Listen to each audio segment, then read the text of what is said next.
CM ಕುಟುಂಬದ ವಿರುದ್ಧ ಮತ್ತೆ ಸ್ನೇಹಮಯಿ ಕೃಷ್ಣ ಸಮರವನ್ನ ಸಾರಿದ್ದಾರೆ.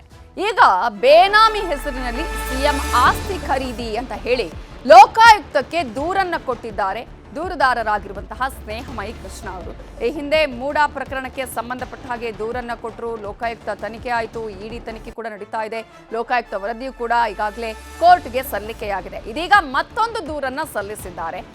ಆಲನಹಳ್ಳಿ ಸರ್ವೆ ನಂಬರ್ 113/4 1 ಎಕರೆ ಜಮೀನು ಸಿಎಂ ಬಾಮೈದ ಆಗಿರುವಂತಹ ಮಲ್ಲಿಕಾರ್ಜುನ ಸ್ವಾಮಿಯವರು ಖರೀದಿ ಮಾಡಿದ್ರು 1983ರಲ್ಲಿ. ಅದನ್ನ ಬಳಿಕ ಸಿಎಂ ಪತ್ನಿ ಪಾರ್ವತಿ ಹೆಸರಿಗೆ ದಾನಪತ್ರವಾಗಿ ಮಲ್ಲಿಕಾರ್ಜುನ ಸ್ವಾಮಿಯವರು ಬರೆದಿದ್ದಾರೆ. ಪಾರ್ವತಿಯವರು ಅದೇ ಜಾಗವನ್ನ ಯತೀಂದ್ರ ಅವರಿಗೆ ದಾನ ಮಾಡಿದ್ದಾರೆ. ಯತೀಂದ್ರ ಅವರು ಆ ಜಾಗವನ್ನ ಬೇರೆಯವರಿಗೆ ಮಾರಾಟ ಮಾಡಿದ್ದಾರೆ. ಆದ್ರೆ ಈಗಲೂ ಕೂಡ ಈ ಭೂಮಿ ಮಲ್ಲಿಕಾರ್ಜುನ ಸ್ವಾಮಿ ಅವರ ಹೆಸರಿನಲ್ಲೇ ಇದೆ. ಹಾಗಾಗಿ ಕಾನೂನು ಮೀರಿ ಭೂಪರಭಾರೆ ಅಂತ ಹೇಳಿ ಸ್ನೇಹಮಯಿ ಕೃಷ್ಣ ಅವರು ಈಗ ಲೋಕಾಯುಕ್ತಕ್ಕೆ ದೂರನ್ನ ಸಲ್ಲಿಸಿದ್ದಾರೆ. ಇದರಲ್ಲಿ ಸಿಎಂ ಸಿದ್ದರಾಮಯ್ಯ ಅವರ ಪ್ರಭಾವವಿದೆ ಅನ್ನುವಂತಹ ದೂರನ್ನ ಕೊಟ್ಟಿದ್ದಾರೆ. ದಾಖಲೆ ಸಮೇತವಾಗಿ ಲೋಕಾಯುಕ್ತಕ್ಕೆ ಸ್ನೇಹಮಯಿ ಕೃಷ್ಣ ಅವರು ದೂರನ್ನ ಸಲ್ಲಿಸಿದ್ದಾರೆ. ಬೇನಾಮಿ ಆಸ್ತಿ ಅಂತ ಹೇಳಿ ಲೋಕಾಯುಕ್ತಕ್ಕೆ ದೂರನ್ನ ದಾಖಲೆಗಳನ್ನು ಕೂಡ ನೀಡಿದ್ದಾರೆ ಸ್ನೇಹಮಯಿ ಕೃಷ್ಣ.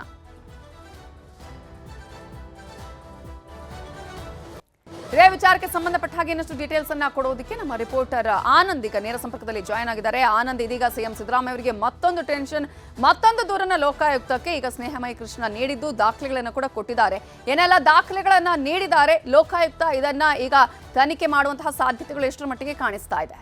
ನವಿತಾ, ಸಿಎಂ ಸಿದ್ದರಾಮಯ್ಯನವರ ಕುಟುಂಬವನ್ನ ಅಂದ್ರೆ ದೂರುದಾರ ಸ್ನೇಹಮಯಿ ಕೃಷ್ಣ ಏನಿದ್ದಾರೆ ಅವರು ಬೆಂಬಿಡದೆ ಕಾಡ್ತಾ ಇದ್ದಾರೆ ಅಂತ ಹೇಳ್ಬೋದು. ಯಾಕಂತ ಹೇಳಿದ್ರೆ ಈಗಾಗಲೇ ಕೆಸರೆ ಗ್ರಾಮದ ಸರ್ವೆ ನಂಬರ್ 464ರ ಜಮೀನೇನಿತ್ತು ಆ ವಿಚಾರವಾಗಿ ಈಗಾಗಲೇ ಮೂಡ ಹಗರಣ ಸಂಬಂಧಿಸಿದಂತೆ ಲೋಕಾಯುಕ್ತ ಹಾಗೂ ಇಡಿಯಲ್ಲಿ ತನಿಖೆ ನಡೀತಾ ಇರುವಂತದ್ದು. ಈಗ ಹೊಸದಾಗಿ ಆಲನಹಳ್ಳಿ ಗ್ರಾಮದ ಸರ್ವೆ ನಂಬರ್ 113/4 ಏನಿದೆ ಇದು ಕೂಡ ಬೇನಾಮಿಯಾಗಿ ಸಿಎಂ ಸಿದ್ದರಾಮಯ್ಯನವರ ಕುಟುಂಬದವರು ಪಡ್ಕೊಂಡಿದ್ದಾರೆ ಅನ್ನುವಂಥ ಗಂಭೀರವಾದಂತಹ ಆರೋಪವನ್ನ ಸ್ನೇಹಮಯಿ ಕೃಷ್ಣ ಅವರು ಮಾಡ್ತಾ ಇರುವಂತದ್ದು.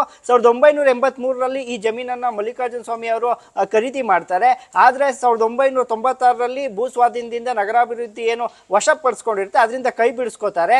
ವಶಪಡಿಸಿಕೊಂಡಿರುವ ಭೂಮಿಯನ್ನ ಹೇಗೆ ಕೈ ಬಿಡಿಸ್ಕೊಳ್ತಾರೆ, ಯಾರ ಪ್ರಭಾವ ಇಲ್ಲದೇನೆ ಮೂಡಾದವರು ಕೈ ಬಿಡಕ್ ಸಾಧ್ಯನಾ ಅನ್ನುವ ಪ್ರಶ್ನೆಗಳನ್ನು ಕೂಡ ಸಿಎಂ ದೂರುದಾರ ಸ್ನೇಹಮಯಿ ಕೃಷ್ಣ ಅವರು ಮಾಡಿರುವಂತದ್ದು. ನಂತರದಲ್ಲಿ 2006ರಲ್ಲಿ ಇದನ್ನ ಅನ್ಯಕ್ರಾಂತ ಮಾಡಿಸ್ತಾರೆ. ನಂತರದಲ್ಲಿ 2010ರಲ್ಲಿ ಇದೇ ಜಮೀನನ್ನ ಪಾರ್ವತಿ ಅವರಿಗೆ ದಾನಪತ್ರವನ್ನು ಕೂಡ ಕೊಡ್ತಾರೆ. ಯಾವಾಗ ಪಾರ್ವತಿ ಅವರಿಗೆ ಈ ಜಮೀನು ದಾನಪತ್ರದ ಮೂಲಕ ಸೇರುತ್ತೋ ಬಳಿಕ ಅದು ಯತೀಂದ್ರ ಸಿದ್ದರಾಮಯ್ಯನವರಿಗೆ ಪಾರ್ವತಿ ಅವರು ದಾನಪತ್ರದ ಮೂಲಕ ಕೊಡ್ತಾರೆ. ಅದಾದ ಒಂದೇ ತಿಂಗಳಲ್ಲಿ ಯತೀಂದ್ರ ಅವರು ಕೂಡ ಇದೇ ಜಮೀನನ್ನ ಬೇರೆಯವ್ರಿಗೆ ಮಾರಾಟ ಮಾಡಿದ್ದಾರೆ. ಆದ್ರೆ ಅವರು ಯಾರಿಗೆ ಮಾರಾಟ ಮಾಡಿದ್ದಾರೆ, ಹೇಗೆ ಮಾರಾಟ ಮಾಡಿದ್ದಾರೆ ಎಂಬುದರ ಕುರಿತು ಯಾವುದೇ ದಾಖಲೆಗಳಿಲ್ಲ. ಈಗಲೂ ಕೂಡ ಈ ಜಮೀನು ಇಷ್ಟೆಲ್ಲ ಆದ್ರೂ ಕೂಡ ಕೃಷಿ ಭೂಮಿ ಅಂತ ಇದೆ ಹಾಗೂ ಸಿಎಂ ಸಿದ್ದರಾಮಯ್ಯನವರ ಬಾಮೈದ ಮಲ್ಲಿಕಾರ್ಜುನ ಸ್ವಾಮಿ ಹೆಸರಿನಲ್ಲಿದೆ.